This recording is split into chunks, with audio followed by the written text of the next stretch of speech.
First year की किताब Sindh text book board की जो कराची बोर्ड में भी पढ़ाई जा रही है, उसकी हिस्सा गज़लियात की तशरीहात का हमने सिलसिला शुरू किया था और हर लेक्चर में एक शायर की एक एक गज़ल की हमने तशरीह की और हम पहुँचे नासिर काज़मी तक, जो कि हमारे इस किताब के आखिरी शायर थे हिस्सा गज़लियात में। और हमने नासिर काज़मी की पहली गज़ल की तशरीह पिछले लेक्चर में आपके साथ शेयर की थी और उनका मुकम्मल जो तारुफ था, मुख्तसर और एक कंप्लीट तारुफ, वो हमने अपने पहले लेक्चर में आपको दिया। आज हम अपना इसका सिलसिला जो है वो हिस्सा गज़लियात का ये सिलसिला यहाँ पे ख़त्म होगा फर्स्ट ईयर का, और उनकी हम दूसरी गज़ल नासिर काज़मी की दूसरी गज़ल जो है वो उसकी तशरीह करेंगे। अब आते हैं उनकी गज़ल की तरफ। तो गज़ल जो है नासिर काज़मी की दूसरी, सफ़ा नंबर 126 पे आपको ये किताब के सफ़ा नंबर 126 पे आपको ये गज़ल मिलेगी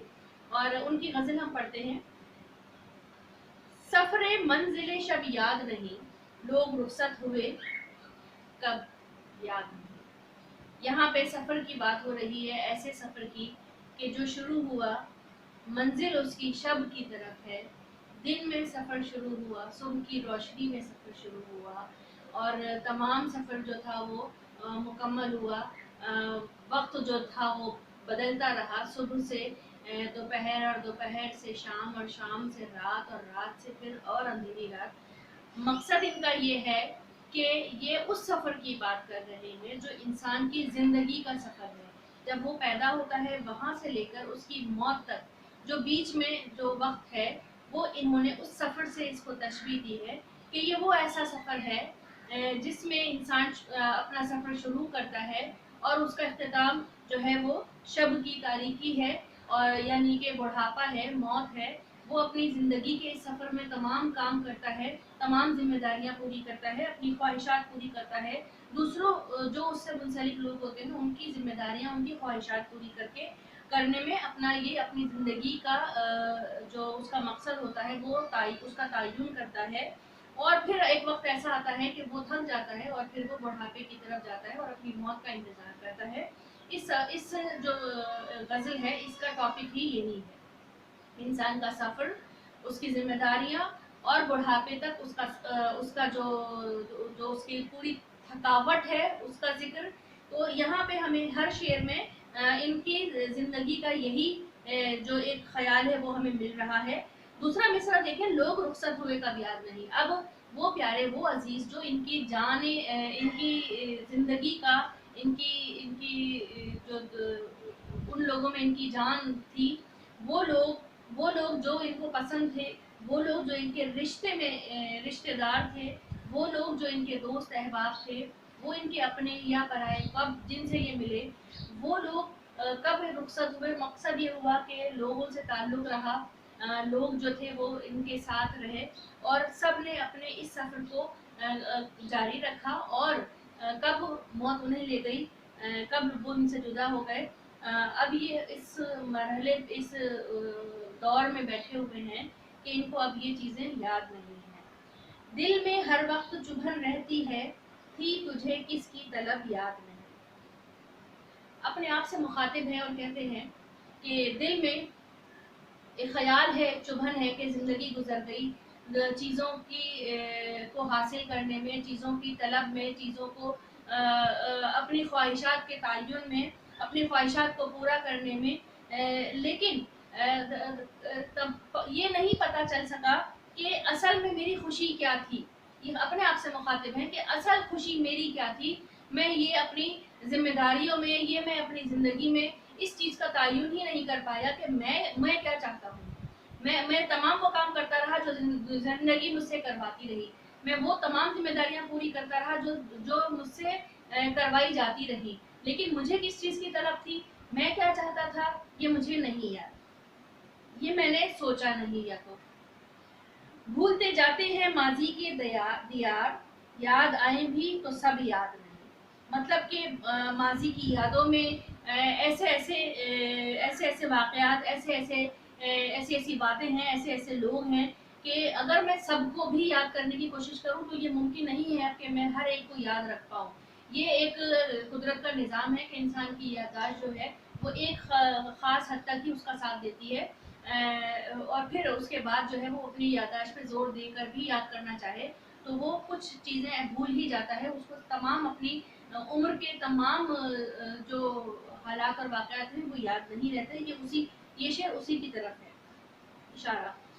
اب ہم آتے ہیں اپنے اگلے شعر کی طرف۔ ایسا الجھا ہوں ہمیں دنیا میں ایک بھی خواب طرب یاد نہیں۔ طرب کہتے ہیں انسان کی خوشی کو، اس کی چاہت کو، اس کی مسرت کو۔ اب ایسا خواب جو اس کی خوشی ہو، اس نے کبھی زندگی میں ایسے خواب دیکھے، اور یقیناً انسان اپنی زندگی میں اپنے لیے بھی خواب دیکھتا ہے۔ اب پہلا مصرع ہے ایسا الجھا ہوں ہمیں دنیا میں، یعنی اپنی ذمہ داریوں میں، اپنے کاموں میں ایسے الجھ بیٹھے ہیں، انہی کو پورے کرنے میں ہی اپنی جو مرضی ہے اس پہ ان کاموں کو، اپنی ذمہ داریوں کو فوقیت دیتے ہیں، اور اپنی دل کی بات، اپنی مرضی، اپنی چاہت کو نہیں پورا کر پاتے۔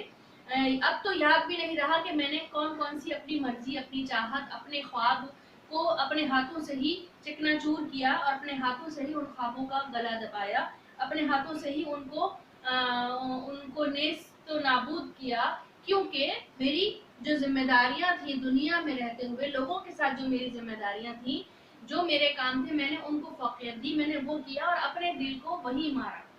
پھر ہمارا شعر ہے یہ حقیقت ہے کہ احباب کو ہم یاد ہی کب تھے جو اب یاد نہیں۔ مطلب کہ احباب کہتے ہیں دوستوں کو، ایسے دوست جو وقت پڑنے پر ہی دوستی کا دعویٰ کریں، جو اپنا مفاد اور اپنا مطلب پورا کرنے کے لیے ہی دوستی کا دعویٰ کریں اور دوست بن کے آئیں، تو وہ پھر اپنے مفاد کے لیے آتے ہیں۔ اب میں ایسے جگہ پہ ہوں، اب میں ایسے مقام پہ ہوں، اب مجھے اپنے دوستوں کی اگر ضرورت ہے، عمر کے اس حصے میں ہوں جہاں پہ مجھے کسی کے ساتھ کی ضرورت ہے، تو اب مجھے کوئی یاد نہیں رکھتا، میرے کوئی کام نہیں آتا، کوئی میرے پاس نہیں آتا، مجھے اکیلا چھوڑا ہوا ہے۔ یہاں پہ ان کی طرف اشارہ ہے جو وقتی دوست ہوتے ہیں، یا جو وقتی ساتھی ہوتے ہیں، یا جو وقتی رشتہ دار، یا ایسے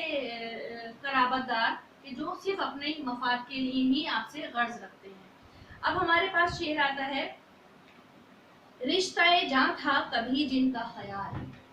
ان کی صورت بھی تو اب یاد نہیں۔ اب رشتہ جاں کا مطلب یہ ہوا کہ وہ ایک اسپیشل دوست، محبوب، جس کے لیے عمر کا ایک خاص حصہ میں نے ان کو دیا، ان کو طلب کرنے میں، ان کو حاصل کرنے میں، ان کو خوش کرنے میں، ان کو چاہنے میں، ان کو پانے میں اپنی زندگی کا ایک خاص حصہ صرف کیا، اور جو ان کی زندگی کے حالات بنے ہوں وہ انہیں ملے یا نہ ملے، لیکن یہاں پہ ان کا خیال جو ہے وہ ان کا مین مقصد تھا، وہ ان کا خیال تھا، اس کا خیال تھا، اس کو پانے کا، اس کو حاصل کرنے کا خیال تھا۔ اب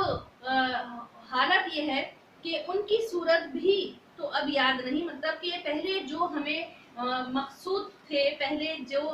ان کو حاصل کرنے کے لیے ہم نے اپنی کوشش جاری رکھی، ہم نے اپنا خواہش جو ہے وہ اس وقت ہم نے اپنی خواہش ان کو حاصل کرنے ہی تک محدود رکھی، انہیں خوش کرنے میں، ان کو چاہنے میں۔ اب جو ہے جب وہ ہمیں نہیں ملے اور اب ہم عمر کے اس حصے میں بیٹھے ہوئے ہیں، تو حالت یہ ہے کہ جو سب سے پہلے مقدم تھے ہم کو، اب ہمیں وہ ان کی صورت بھی اب ہمیں یاد نہیں رہی، دنیا میں ایسے الجھے کہ اب جس کو ہم نے سب سے زیادہ چاہا اور پسند کیا اس کی صورت بھی اب بھلا بیٹھے ہیں۔ آخری شعر ہے اس کا یاد ہے سیر چراغاں ناصر، دل کے بجھنے کا سبب یاد نہیں۔ سیر چراغاں مطلب کہ خوشی کا جو وقت تھا، خواہشات پوری ہونے کا جو وقت تھا، اپنی جوانی کا جو عہد تھا، وہ یا زندگی کی شروعات کا جو ٹائم تھا، وہ بہت اچھا وقت تھا۔ اب جبکہ اس وقت ہم نے بہت سی خواہشات کی، ہم نے وہ خواہشات پوری بھی کی، ہمیں سب کچھ ملا، زندگی کا جو دور تھا۔ پھر جب یہ ذمہ داریوں کی طرف آئے اور پھر انہوں نے اپنی ذمہ داریوں کو اپنی خواہشات پہ مقدم رکھا، اپنی ذمہ داریاں ان کو نبھانا وہ ان کو زیادہ ان کے لیے अहम लगी और इन्होंने अपने दिल को कहाँ कहाँ मारा। अपने अपने दिल के बुझने का सबब का मतलब यही है कि कहाँ कहाँ इन्होंने अपनी ख्वाहिशात का गला दबाया, कहाँ कहाँ इन्होंने चाहते हुए भी और पाते हुए भी कि चीज़ों को ये हासिल कर सकें, लेकिन इन्होंने मसलहतन उन चीज़ों को अपनी जिम्मेदारियों पर फौकियत दी और उस अपने अपने जो काम थे इन्होंने खुश उसलूबी से निभाए, लेकिन किसी को पता भी नहीं चला कि कहाँ इन्होंने अपने दिल को मारा, कहाँ इन्होंने अपनी ख्वाहिशात को कहीं दफन कर दिया। अपने दिल में ही एक कब्रिस्तान बनाया हुआ है जहाँ पे ये वक्तन फवक्तन अपने दिल की जो खुशी है उसको दफन करते रहते हैं। वजह क्या है? क्योंकि ये अपनी ज़िंदगी में खुश उसलूबी से अपनी जिम्मेदारियां पूरी करते हुए आगे बढ़ रहे हैं। यहाँ पे इनका जो ज़िंदगी का सफ़र का ये तमाम एक छोटा सा एक गज़ल है वो यहाँ पे मुकम्मल होती है। और इसके मुकम्मल होते ही फर्स्ट ईयर की सिंध टेक्स्ट बुक बोर्ड की जो फर्स्ट ईयर की किताब है उसका हिस्सा गज़लियात, ये आखिरी शायर थे हिस्सा गज़लियात के, इनकी गज़ल नंबर 2 के साथ ही हमारी ये तशरीह मुकम्मल होती है। अब जो हमारे पास चीज़ें रह गई हैं वो नज़में हैं, और जब मैं सेकेंड ईयर की, अब जो नेक्स्ट लेक्चर आएगा वो सेकेंड ईयर की गज़ल होगी, तो जब हम बीच बीच में फर्स्ट ईयर की नज़मों के तारुफ, उनका खुलासा और उनको किस तरह से आपने तहरीर करना है, किस तरह से पेपर में आपने वो लिखना है, वो सब मैं आपको एक एक लेक्चर बीच बीच में आपको तमाम नज़मों का भी देती रहूँगी। अभी आपके पास जो काम है वो आपने इन गज़लियात को के नोट्स बनाने हैं, इनकी तैयारी करनी है और इंतज़ार करना है कि मैं कब आपके साथ फर्स्ट ईयर की नज़में आपके साथ शेयर करूँगी। जब तक हमें इजाज़त दीजिए और अपना बहुत ख्याल रखिएगा। अल्लाह हाफ़िज़।